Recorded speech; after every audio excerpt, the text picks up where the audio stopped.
tingnan mo nga naman ano, pag may itinanim, may aanihin. Ito ay isang hybrid santol. Tinanim ko rito sa harapan ng Smile Farm. Ang ganda oh. Daming bunga. Oh. At first year ng pagbubunga niya, isang maliit lang to na puno. Pero hitik siya oh. Hitik sa bunga. Bangga, tingnan mo to oh. Mapuputol yung sanga. Kaya dapat lagyan mo ng suhay.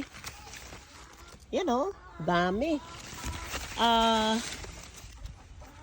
Para lumaki ito, siguro kailangan ay lagyan natin ng alisan natin ng maliit. Yung tining. Yan oh. Mapa-spray yan para hindi magtuloy-tuloy yung kagat ng hayop, ng ulisap. Ayun oh, dami oh. Kumpol-kumpol. Tingnan mo sa lupa oh, abot na sa lupa oh. Yan oh. Kaya sarap pumitas nito pagka hinog na. Matatamis ito ano, bangkok to, bangga. Bangkok. Ayan po oh. Yan. Dami. At ayan pa yung mga iba namin tanim. Merong mulberry. Meron din langka. Merong chico. At mga mangga. Yan. May mga mangga rin ako. Yung matatamis sa mangga. Yung malalaki. Dumalaw ako rito kasi mga manok kong free-range chicken ay mukhang mga nagkawala na. Yan o. Yan ang malalaki. Yan. Ilan sa mga free-range chicken ko.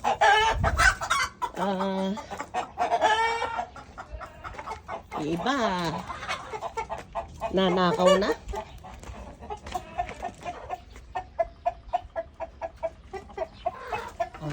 Ito yung mga Black Australorp. Yan. Isa sa natitira kong hybrid na manok. Yan. Ari yung Beijing Fatty.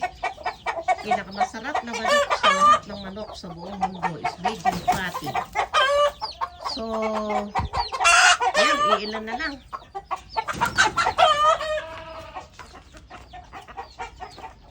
Pamisa-minsan ay dumadalaw tayo rito sa farm at binibisita yung ating mga tanim. Ayan o, yung mangga kong nalimutan ko pangalan, sa Dison Farm ko binili ito. Masarap to, matamis, para kang kumakain ng singkamas. So ilan lang yan sa mga tanim ko at pakikinabangan na. Kaya pag may itinanim, aanihin po tayo. Bye for now.